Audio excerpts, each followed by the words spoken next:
this matter, continued to track down additional details for us and really supplemented that probable cause affidavit.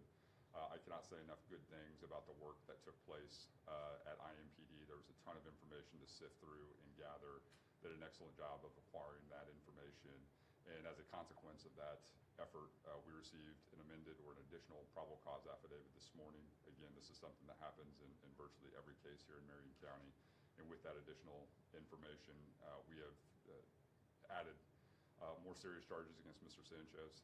At this point in time, we have filed a felony charge, a level 5 felony of battery involving serious bodily injury, which contains a penalty of 1 to 6 years. One of the things that I want to stress to everybody is that we are still in the early stages of this investigation. Chief and his team have a number of search warrants that are still outstanding. They're still tracking down additional information. This is by no means the end of this investigation. This by no means means that these are going to be the final charges that we move forward with. We could not have done this case and be in a position to make today's charging decision without the hard work of IMPD and people in the community who came forward with information and pointed us in the right direction. And we've gathered a ton of information.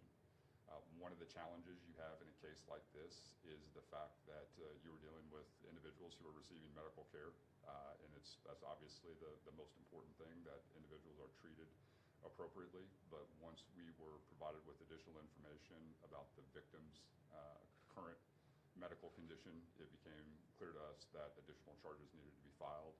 There's a supporting probable cause affidavit which was filed with the court today, which outlines the additional information which we have received thanks to the effort of IMPD, and that's why we were able to file the charges. A couple of things just about this incident. You know, certainly the thing that stands out to us is this was a situation that did not need to occur. You have the allegations involve a 38-year-old man becoming involved in an altercation with a 69-year-old man who sustained significant and very severe injuries as a result of that altercation. The probable cause outlines kind of the initial nature of that dispute. We are literally talking about people fighting over a parking space, or a dispute about where people are parking, and it resulted in someone receiving just incredibly significant injuries. Where this incident took place was an area of the city which was very well covered by surveillance footage. There are multiple angles of surveillance footage which capture the events that occurred. And in addition, we had a number of civilian witnesses who came forward with provided information about what took place. For us, though, we need additional information, and Chief's team is working on that. And once we receive that additional information, additional charges might be appropriate to file. In a case like this, one of the things that you are considering is where people are coming from, where were people going, what were they doing, and then once individuals receive medical care, we're obviously very interested in what those medical records look like, because they can a lot of times give us greater insight into what was going on that day and potentially provide some information into an individual's state of mind. And so with that, I'll turn it over to Chief Bailey. Thank you, Prosecutor. First and foremost, I want to say that my thoughts and prayers are with the victim in this case and his family as he is on the road to recovery. I also want just to express just how proud I am of the officers and detectives of this police department who, those early morning hours of Saturday, rushed in to provide medical care and find out what was going on, and then spent the next really 2 full days putting this case together to present to our partners at the Marion County Prosecutor's Office. All of them, including deputy prosecutors, including the prosecutor himself, worked all weekend nonstop to bring those initial charges.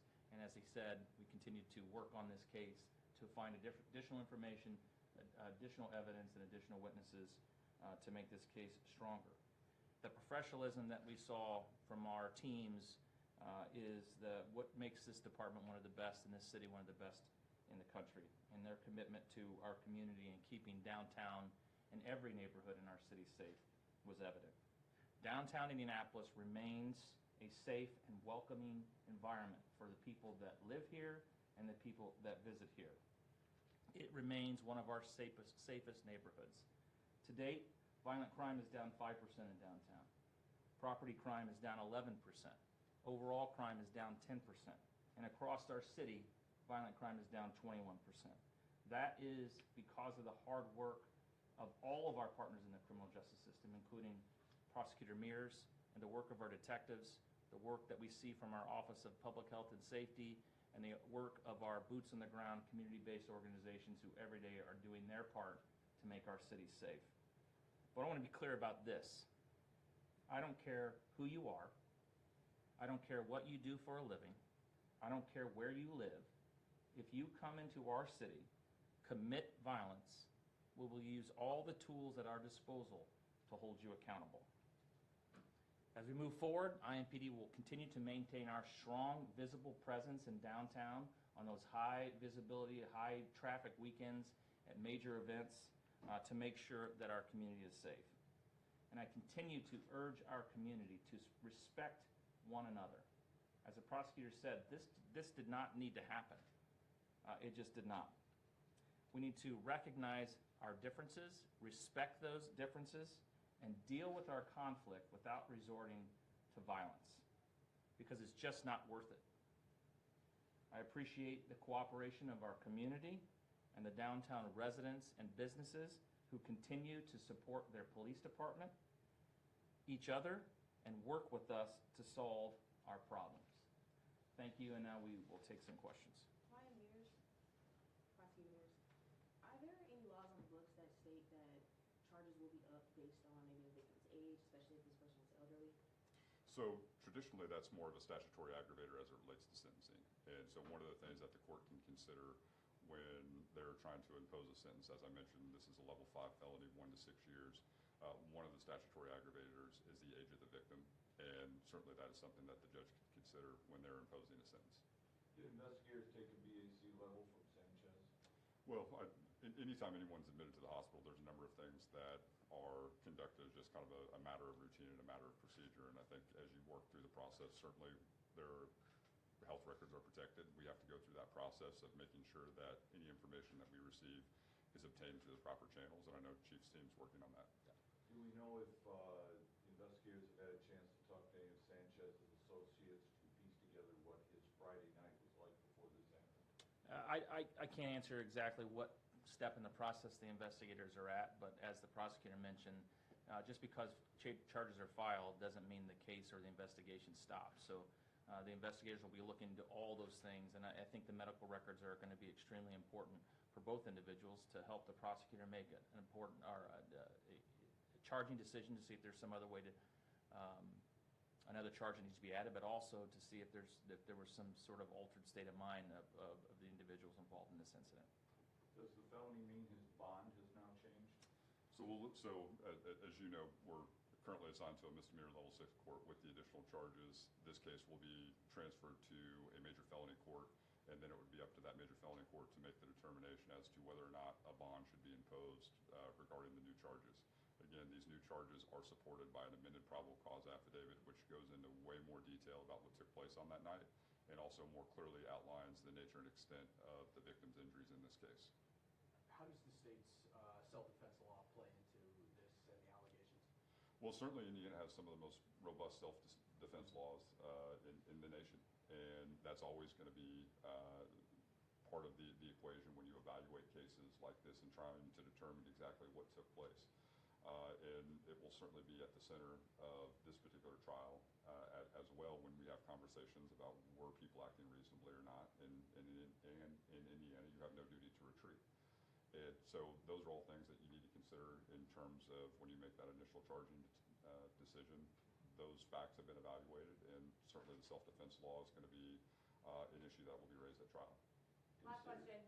You tweeted yesterday for the first time in 3 years criticizing the governor for his quick take for political gain.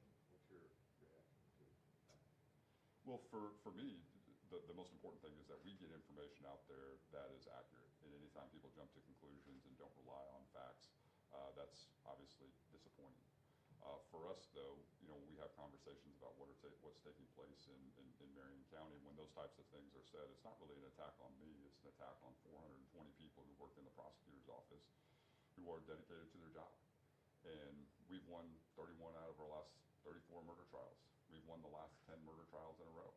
And if the governor has conversations about what's going on in Marion County, not only can he look to those stats, but he has an open invitation to come to the prosecutor's office and not only meet with me, but the people who are in the courtroom every single day fighting for those convictions.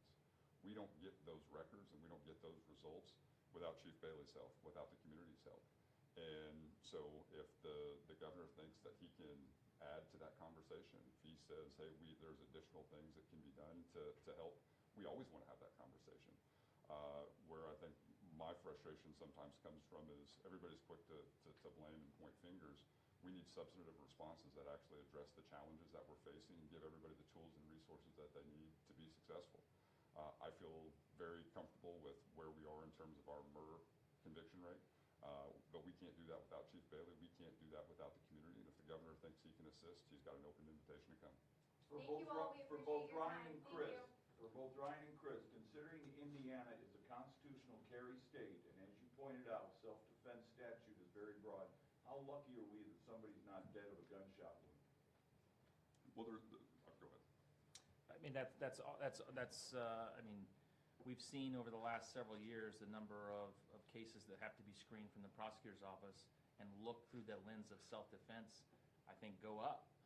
And that's because a lot more people are armed and protecting, which is their right that they have. But when conflicts, which I've said repeatedly, continue to drive violence in our community, simple conflicts over things like parking spots, and the list goes on that we've seen over the last several years, these tragic cases that turn violent because someone has a weapon of any